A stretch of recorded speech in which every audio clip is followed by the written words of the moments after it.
ანი ერნოს რომანი „ქალი“ დედის სიკვდილით იწყება. არა შეთხზული ფიქციური დედის, არამედ ავტორის რეალური, ნამდვილი მშობლის სიკვდილით.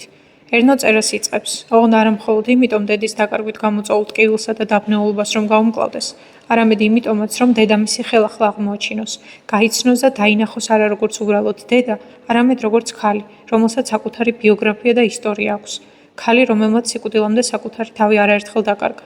ანი ერნო ფრანგი მწერალია, რომელიც 2022 წელს ლიტერატურაში ნობელის პრემიით დაჯილდოვდა. ამ რომანის შესახებ იგი წერდა: ეს არც ბიოგრაფია და ბუნებრივია არც რომანი. შესაძლოა ეს არის რაღაც ლიტერატურის, სოციოლოგიისა და ისტორიის კვეთაზე. დედა ჩემი თავად დომინირებული გარემოს შვილი, საიდანაც მას თავის აღწევა სურდა, უნდა ქცეულიყო ისტორიად, რათა მე თავი ნაკლებად ეულოდ და ყალბად მეგრძნო სამყაროში, რომელზეც სიტყვები და იდეები დომინირებენ და რომლის ნაწილიც მისი სურვილის თანახმად გავხდი.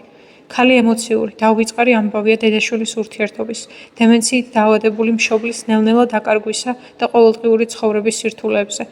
ის კიდევ ერთხელ გვახსენებს კითხვებს, რომლებიც შესაძლოა არც არასოდეს დაგვიწყებია. რა რჩება ყველაზე დიდხანს ადამიანში?